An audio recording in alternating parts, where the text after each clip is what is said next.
Hello students, आज हम different types of company के पार्ट 4 में जो हमारी बाकी कंपनीज रह गई थी उसके बारे में स्टडी करेंगे। इसमें हम सबसे पहले स्टडी करेंगे government company. Government companies mean that company which holds the 50% of the share capital of the company. Now, the economy of a country plays a very important role in managing the GDP of an index. Government companies are those companies that hold 50% of the share capital of the companies. The remaining 49% of the shares the company offers it to the public and private individually.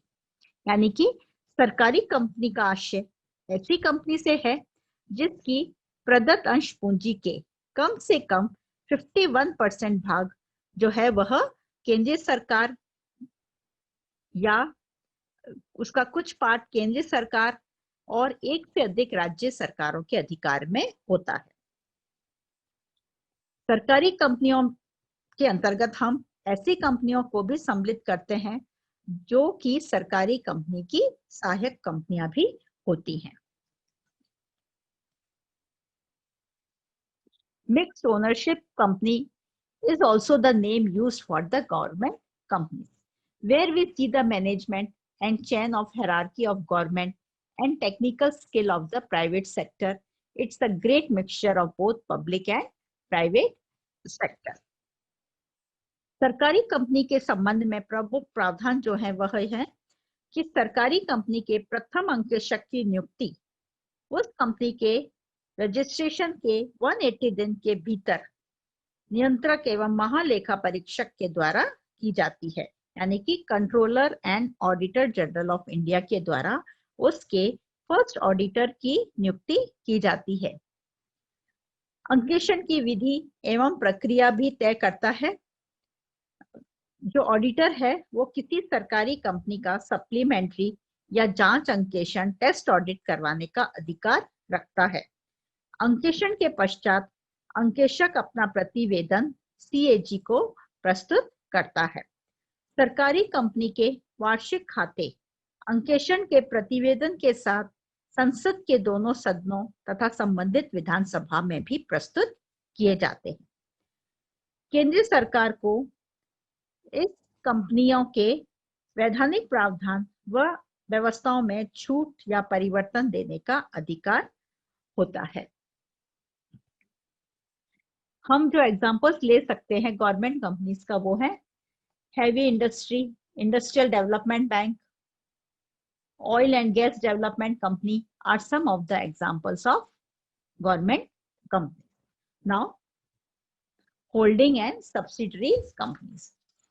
Holding and subsidiary companies are two companies where holding is a parent company and that control the business operation of the subsidiary company. यानी कि ये जो companies होती है इसमें जो एक company होती है वह प्रमुख कंपनी होती है जिसे कि सूत्रधारी कंपनी कहते हैं।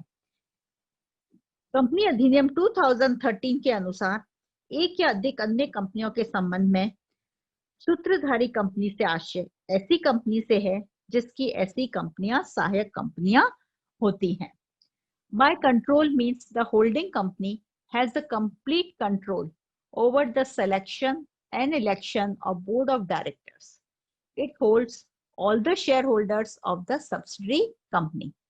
The subsidiary company can make its decision once it becomes an independent company. Subsidiary companies can be profit or non-profit organization. Subsidiary company जो होती है यानी कि सहायक कंपनी, कंपनी अधिनियम के जो 2013 है उसमें सहायक कंपनी से आशय ऐसी कंपनी से है जिसमें सूत्रधारी कंपनी के संचालक मंडल की संरचना पर नियंत्रण करती है, मतदान शक्ति के आधे से अधिक भाग पर नियंत्रण या तो स्वयं या अपनी एक या अधिक सहायक कंपनियों के साथ मिलकर करती है। ऐसी कंपनी के संचालक मंडल पर नियंत्रण से आशय यदि कंपनी सभी संचालकों या उनके बहुमत की नियुक्ति कर सकती है तथा उन्हें हटा सकती है। थर्ड है associate companies. An associate company is the business valuation firm in which one company owns a significant voting shares of the another company. The voting share usually ranges from 20 to 50%. If it is more than 50%, then it would be the subsidiary company. If it's less than 50%, then the owner doesn't have to consolidate the financial statement of the associate. If it is more than 50%, then it has to consolidate the financial statement where the associate would consider the balance sheet as an asset. Now, in the conclusion, we can say that establishing any company, whether it is a public company or a private company, is a very long process and it requires a lot of paperwork. Before going to take the step of a company, it's better to know the different types of companies and what type of company would be best for you. So thank you. और company law के जो next videos हैं उसको देखने के लिए इस channel को सब्सक्राइब जरूर करें। Thank you.